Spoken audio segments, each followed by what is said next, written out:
आज का विषय एक ऐसे बिंदु को लेकर है जिससे एक छोटे से बच्चे से लेकर एक वृद्ध व्यक्ति तक परेशान रहता है। मेमोरी को पावरफुल कैसे बनाएं, यादाश्त को कैसे बढ़ाएं। तो आज की जो मैं वार्ता करूंगा वो एक प्रकार से कोई किताबी बातें ना होकर मनोवैज्ञानिक व्यवहारिक रूप में बातें होंगी। आप इस वीडियो को बहुत आराम से देखिएगा। देखिए, मेमोरी बढ़ाना, मेमोरी को पावरफुल बनाना, यादाश्त को बढ़ाना कोई जादू की तकनीक नहीं है कि उस जादू की तकनीक का इस्तेमाल करें और मेमोरी एकदम से पावरफुल बन जाएगी। नहीं, कुछ छोटी छोटी आदतें होती हैं जो हमारी जिंदगी को बदलती हैं। वैसे ही मनोविज्ञान में कुछ छोटी छोटी टेक्निक बताई गई हैं। यदि आप उनका इस्तेमाल करते हैं तो आपकी मेमोरी बहुत पावरफुल बन सकती है। उन्हीं आदतों की मैं बात करूंगा आप लोगों के साथ। दोस्तों, ऐसा क्या था कि हमारे प्राचीन भारत में पूरी शिक्षा मौखिक थी और एक लंबे समय तक पढ़ी हुई बातें याद रहती थी। ऐसा क्या था कि मात्र 8 वर्ष की आयु में शंकराचार्य ने चारों वेदों को याद कर लिया। जिन वेदों के 2 से 3 चैप्टर हमें याद करने में 3 से 4 महीने लग जाएं, वो एक छोटी सी आयु के बच्चे ने ऐसा कर दिया। ऐसा क्या था कि स्वामी विवेकानंद ने जर्मनी में एक छोटी सी किताब को हाथ लगाने के बाद यह कह दिया कि इस किताब में से कुछ भी पूछ लिया जाए मैं बता दूंगा। यह सब एक विश्वास है और विश्वास मेमोरी को बढ़ाता है। मनोविज्ञान में हम पढ़ते हैं तो मैं पहली जो टिप्स की बात कर रहा हूं आप लोगों के साथ कि मेमोरी को पावरफुल कैसे बनाया जाए, और वो पहली टिप्स ये है सकारात्मक सोच। सबसे बड़ी ताकत है, हमारे अंदर अद्भुत शक्तियां हैं, हमें पता ही नहीं कि उन शक्तियों का हम प्रयोग कैसे करें। किसी में कोई कमी नहीं है। दिक्कत यह है कि हम लोग अपने आप को कमजोर मान के बैठे हैं, जबकि मैं हमेशा बोलता हूं आप में अद्भुत अंतः शक्ति है, बस उसको जागृत करने की जरूरत है। तो ये जो सकारात्मक सोच है वो आपकी मेमोरी को बढ़ाएगी। कैसे? आप में से बहुत से बच्चे होते हैं, सोचते हैं कि सर मैं जो भी पढ़ता हूं भूल जाता हूं, मैं एग्जाम के समय हर चीज विस्मरण कर देता हूं, परीक्षा में हर बार कुछ ना कुछ भूल जाता हूं, सुबह पढ़ता हूं शाम को भूल जाता हूं। ऐसा क्यों हो रहा है? क्योंकि आप नकारात्मक सोच यानी लॉ ऑफ अट्रैक्शन को आकर्षित कर रहे हैं। हमारा जो 2 मन होते हैं, कौन कौन से? एक चेतन मन और दूसरा होता है अचेतन मन। कॉन्शियस, अनकॉन्शियस, सब कॉन्शियस इसको बोलते हैं। तो ये जो सब कॉन्शियस माइंड है, अनकॉन्शियस जो माइंड है, अचेतन मन। चेतन जो मन होता है वो क्या होता है? प्रोग्रामिंग करता है। कोई भी चीज को हम देखते हैं, सुनते हैं तो वो चेतन मन कार्य कर रहा होता है, और वो चेतन मन से वो सिग्नल कहां जाता है? अचेतन मन में।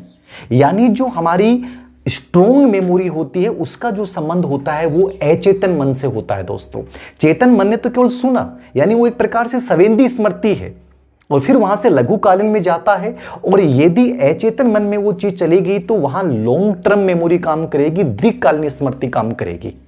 जैसे बहुत सी बार आपने देखा है। कैसे? मान लीजिए चेतन मन ने कहा कि मुझे याद हो गया, मुझे परीक्षा में बहुत अच्छी तरीके से मैं कर पाऊंगा, ये चैप्टर मैं अच्छी तरीके से कर चुका हूं। उसने सिग्नल दिया और ये सिग्नल जाता है अचेतन मन में, ये एक संस्कार बनता है, और संस्कार जो है वो आदतें बन जाती हैं, और जो आदतें होती हैं वो कहां होती हैं? अचेतन मन में।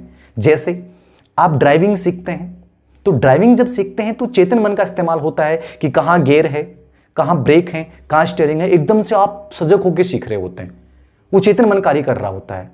लेकिन कुछ समय बाद में क्या होता है, जब उसको सीख जाते हैं तो आपने कई बार देखा कि गाड़ी चलाते चलाते आपको ये ध्यान नहीं देना पड़ता है कि ब्रेक कहां है, गियर कहां है।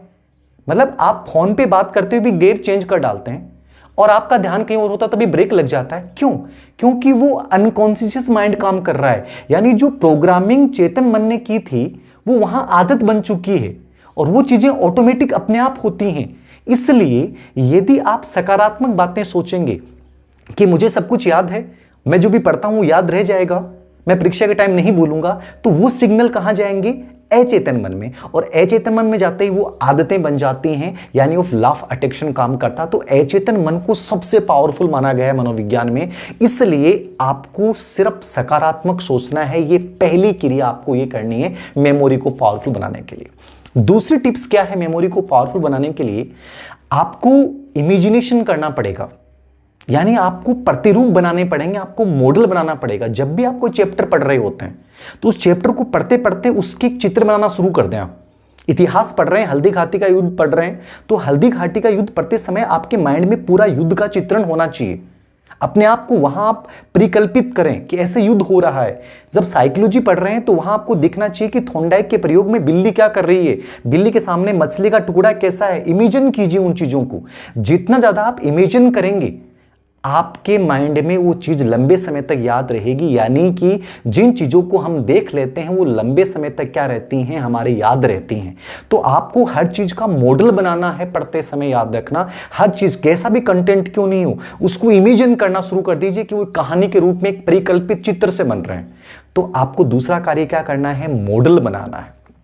तीसरी टेक्निक, किसी भी विषय वस्तु को पढ़ते समय उसको संगठित व क्रमबद्ध रूप से पढ़िए। कैसे? आपस में कोरिलेटेड कीजिए, संबंधित कीजिए। विषय वस्तु में कई बार होता है कि सर मैं तो 7वां चैप्टर पढ़ लिया, मैंने 9वां चैप्टर। कभी भी मत पढ़िए, सीक्वेंस के अकॉर्डिंग चलिए। जो टॉपिक जिस स्थान पे आना चाहिए उसी स्थान पे पढ़िए। जो किताब आपस में कोरिलेटेड है उनको एक साथ पढ़िए। इससे कनेक्टिज्म स्थापित होगा और कनेक्टिज्म की भी चीज लंबे समय तक याद रहती है। जैसे एग्जाम्पल, एक छोटा सा पुष्प पड़ा है, फूल पड़ा है, आपका ध्यान हो सकता है जाए भी, नहीं भी जाए। एक दिन 2 दिन बाद में वो फूल आपकी मेमोरी से गायब हो सकता है। लेकिन आपने बहुत सारे फूलों से एक यदि सुंदर माला बना दी, बड़ी सारी माला बना दी, तो क्या वो माला आपके दिमाग से गायब होगी? कभी नहीं होगी। वैसे ही विषय वस्तु है। आप इस विषय वस्तु को एक माला का रूप दीजिए। इन छोटे छोटे जो पुष्प हैं, छोटी छोटी जो किताबें और कंटेंट हैं, इनको एक संगठित रूप प्रदान कर दीजिए। आप कभी भी नहीं भूलेंगे। तो ये तीसरी इसकी तकनीक है। चौथा तरीका क्या करें आप? चौथा तरीका है मेमोरी को पावरफुल बनाने के लिए मनोविज्ञान में कहा गया है चेकिंग की अवधारणा। मतलब संकेतों के रूप में कोई चीज को याद करो, प्रतीकों के रूप में कोई चीज को याद करो। ठीक है ना? कुछ सिंबल्स के रूप में अपन याद करते हैं हर चीज को, सिंबल्स के माध्यम से उसकी इमेज बन जाती है। तो ये चेकिंग की अवधारणा कहलाती है। इसका आपको इस्तेमाल करना है। 5वीं टिप्स है छोटी सी। जब भी कोई चीज को पढ़ रहे होते हैं, आप में से बहुत सारे बच्चों का ये जवाब होता है कि सर पढ़ते हैं और भूल जाते हैं। आप जब भी कोई नई चीज पढ़ें, फ्रेश माइंड में पढ़ें, शांत वातावरण में पढ़ें। और वातावरण कैसा होना चाहिए? ठंडा वातावरण। कभी भी नई चीज को पढ़ना हो तो सुबह के समय ज्यादा पढ़ें। आपने पूरे दिन क्या क्रियाएं की हैं वो आपके चेतन मन में, अचेतन मन में संग्रहित रहेंगी। तो वो जो नई चीज पढ़ोगे उसमें वो बाधा उत्पन्न करेगी। इसलिए पढ़ने का सबसे बेस्ट टाइम क्या होता है? मॉर्निंग में 4 बजे से लेकर 8 से 9 बजे तक का टाइम सबसे बेहतरीन होता है। ये 5 से 6 घंटे की स्टडी आपके 12 घंटे के बराबर होती है। यदि आप दिन में पूरे दिन पढ़ते हैं, नाइट में पढ़ते हैं, तो क्या होगा? आपकी मेमोरी में जो पहले से जो चीजें आपने दिन भर देखी हैं वो तो ऑलरेडी स्टोरेज है। फिर आप नई चीजें ले रहे हो तो मेमोरी तो भरी पड़ी है, तो नई चीजें याद कैसे होंगी? इसलिए आपको क्या करना है? शांत वातावरण में, ठंडे वातावरण में, यानी कोल्ड जो समय होता है, मॉर्निंग टाइम, चाहे गर्मी हो सर्दी का हो, वो सबसे ठंडा समय होगा। तो ठंडा समय अधिगम और लर्निंग कैपेसिटी यानी मेमोरी को बढ़ाता है। तो मॉर्निंग टाइम में अधिक से अधिक पढ़ें। आपकी मेमोरी में जो चीजें मॉर्निंग टाइम में पढ़ते हैं वो लंबे समय तक याद रहती हैं। तो ये बहुत अच्छी टेक्निक है, याद रखना। सुबह के समय का सबसे अधिक प्रयोग करें, जैसा मैंने खुद किया है। 5वीं और जो चौथी टेक्निक है वो आपको क्या इस्तेमाल करनी है? कोई भी चीज को जब आप पढ़ रहे होते हैं तो खुशी के साथ पढ़िए। मनोविज्ञान ये कहता है जब किसी चीज को खुशी के साथ पढ़ते हैं, उत्साह के साथ पढ़ते हैं, आनंद के साथ पढ़ते हैं, भावनाओं के साथ पढ़ते हैं, तो वो अचेतन मन में जाके एक आदत बन जाती है। कई बार आपने देखा है कि छोटी छोटी चीजें आपको लंबे समय तक याद रहती हैं। कोई चीज को जब हम सवेंगों के तहत करते हैं, आपने किसी से प्यार किया, प्यार की जो बातें की आपने, वो आज को 10 साल पहले की बात भी आपको याद है, लेकिन पढ़ाई की बातें हम भूल जाते हैं। कारण क्या था? क्योंकि वहां आपके इमोशंस जुड़े हुए थे। तो पढ़ाई से भी आपको सवेंगों को जोड़ना है, खुशी से करना है। खुशी के साथ किया गया कार्य लंबे समय तक याद रहता है, और जब कोई चीज को बोझ मान के किया जाता है उसको तुरंत भूल जाते हैं। तो मनोविज्ञान ये कहता है कि किसी भी कार्य को पढ़ते समय खुशी, उत्साह, आनंद और सवेंगों को जोड़ के उस क्रिया कार्य को आप कीजिए। 7वीं जो तकनीक है वो एक प्रकार से मैं यहां आयुर्वेद को लेकर आ रहा हूं, शारीरिक विज्ञान को लेकर आ रहा हूं। ये बहुत अच्छी तकनीक बताई गई है। कैसे बताई गई है? देखिए, हमारे शरीर का एक हिस्सा होता है पेट, और ये पेट हमारे सभी पूरे सिस्टम को कंट्रोल करता है एक प्रकार से। पेट के खराब होने का मतलब है आपका माइंड कमजोर बन जाता है, आपकी मेमोरी कमजोर बन जाती है। इसलिए आपके पेट का होना सही होना बहुत जरूरी है। तो इस बात को विशेष रूप से याद रखें स्टूडेंट। यदि आपका पेट साफ है, आपकी मेमोरी उतनी पावरफुल बनेगी, याद रखना। अब इसके लिए आपको क्या करना है, मेमोरी और मनोविज्ञान ये कहता है, आयुर्वेद ये कहता है कि विटामिन डी मेमोरी को बढ़ाता है। यानी जो सूर्य की रोशनी है सुबह के समय, यदि आप 2 से 3 मिनट सूर्य की तरफ देखते हैं तो मेमोरी के लिए बहुत सहायक होगा।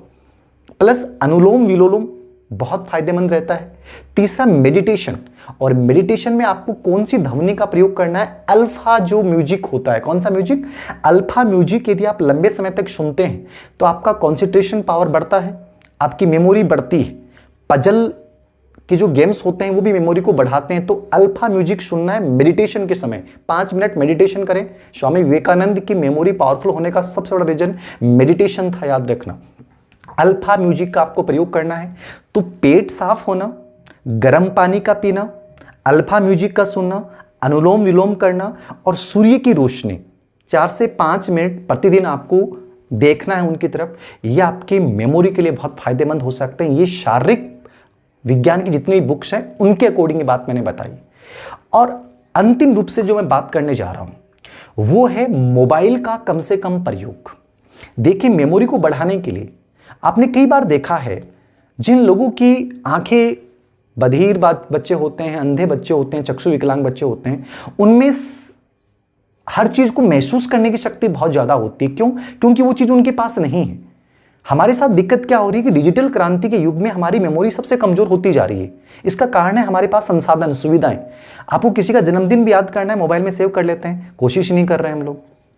कोई भी नोट्स देखना है, तुरंत फोटो खींची, मोबाइल में सेव कर लिया। हमें ये लग रहा है कि अरे मोबाइल में है ना। बस यही चीज हमारी मेमोरी को कमजोर बना रही है। आपको मोबाइल को कम से कम यूज करना है, हर चीज को मन ही मन में याद करना है, ठीक है, अधिक से अधिक पुनरावृत्ति करनी है। तो मेमोरी का प्रयोग बढ़ाने के लिए मोबाइल को कम से कम यूज करना है। हर चीज को अपने माइंड में सेव करने की कोशिश करें, ना कि मोबाइल में सेव करें, ठीक है। प्राचीन समय के लोगों की मेमोरी बढ़ने का रीजन यही था कि वो हर चीज को सोचते थे, क्या मेरे पास तो संसाधन तो है नहीं, यही याद करना है। एक, आप जब भी कोई कार्य कर रहे होते हैं तो जिस हाथ से कार्य कर रहे हैं उस हाथ का कम प्रयोग करें, दूसरे हाथ से करने की आदत डालें। मतलब जब अन्यत्र कोई भी कार्य कर रहे हैं तो उस अंग का प्रयोग करें जिसका नहीं कर रहे हैं। यह भी एक मेमोरी को पावरफुल बनाने का तकनीक है। एक मनोविज्ञान में एक तकनीक ये बताई गई है कि जब भी आप कोई चैप्टर पढ़ते हैं, कंटेंट पढ़ते हैं, तो कंटेंट जैसे मान लीजिए आपने एक छोटा सा टॉपिक पढ़ा, तो उस टॉपिक के जस्ट पढ़ने के बाद दूसरा टॉपिक शुरू नहीं करें। आप 5 से 7 मिनट का अंतराल दें, विश्राम दें। उससे क्या होगा कि हम जो भी चीज पढ़ते हैं उसके स्मृति चिन्ह हमारे दिमाग में, संवेदी स्मृति में रहते हैं और फिर वो लॉन्ग टर्म मेमोरी में जाएंगे। लेकिन यदि आपने उसको 5 से 7 मिनट का विश्राम नहीं दिया तो तुरंत जो है वो गायब हो जाते हैं। इसलिए आपको, जैसे आपने कोई कंटेंट पढ़ा तो 5 से 10 मिनट आंखें बंद करके केवल उसको महसूस कीजिए। इससे क्या होगा, उसके स्मृति चिन्ह जो हैं वो स्थिर हो जाएंगे, सुदृढ़ हो जाएंगे और वो लॉन्ग टर्म मेमोरी में चले जाएंगे। ये मनोविज्ञान का स्मृति संतन सुदृढ़ीकरण का जो सिद्धांत है वो इस बात को बताता है। तो आपको विश्राम देने का प्रयोग अधिक से अधिक करना है। तो ये टोटल टेक्निक्स होगी, समझ में आ गया। सकारात्मक सोचना है पहला तरीका, इमेजिनेशन करना है, विजुअलाइजेशन करना है, डायग्राम बनाना है माइंड में, कनेक्टिज्म स्थापित करना है, संबंध स्थापित करना है, यानी वस्तुओं को संगठित रूप में माला की तरह पिरोना है। चौथा तरीका आपको क्या अपनाना है कि आपको विस्तृत रूप से पढ़ना है। कोई भी चीज को छोटे रूप में मत पढ़िए, विस्तृत रूप में। किताब को प्रश्नोत्तर के रूप में याद करने के बजाय अच्छा होगा कि पहले उसकी विस्तृत रूप से पढ़ें पूरे चैप्टर को। जितनी मोटी किताबें पढ़ोगे मेमोरी उतनी अच्छी होगी छोटी किताबों के बजाय। तो विस्तृत रूप से पढ़ना शुरू करें। 5वां तकनीक होती है इसके अंतर्गत आपको शांत वातावरण, सुबह का मौसम, ठंडा वातावरण का प्रयोग पढ़ने के लिए करना है। छठी तकनीक, 7वीं तकनीक जो मैंने बताई थी, प्रश्नोत्तर का प्रयोग करें, बहस करें, वाद विवाद करें, क्यों क्या कैसे वाला कॉन्सेप्ट अपने दिमाग में विकसित करें। इससे मेमोरी बढ़ती है। ग्रुप डिस्कशन जितनी ज़्यादा करोगे मेमोरी उतनी बढ़ेगी। चलते हुए कोई चीज़ को डिस्कशन करोगे मेमोरी उतनी ज़्यादा बढ़ेगी। स्टडी टेबल का जितना ज़्यादा प्रयोग करोगे मेमोरी उतनी ज़्यादा बढ़ेगी। यानी शरीर जितना एक्टिव होगा आपकी लॉन्ग टर्म मेमोरी उतनी ज़्यादा एक्टिव आपकी होती है। खुशी और आनंद के साथ पढ़ना और हमारा जो शारीरिक स्वास्थ्य है उसका थोड़ा सा आपको ध्यान रखना। यदि ये तरीके आपने, छोटी छोटी आदतें आपने बना ली तो ये छोटी छोटी चीज़ें यानी सकारात्मक संकेत आपके अचेतन मन में चले जाते हैं, और अचेतन मन यदि आपका पावरफुल बन जाता है यानी उसमें जैसी प्रोग्रामिंग होगी, आपकी हर दिनचर्या हर कार्य वैसा ही होगा, जैसा सोचते हैं आप वैसे ही बन जाते हैं। ये मेमोरी को पावरफुल बनाने की व्यवहारिक तकनीकें हैं जो मैंने अपनाई हैं और बहुत से लोग इनका प्रयोग करते हैं। धन्यवाद।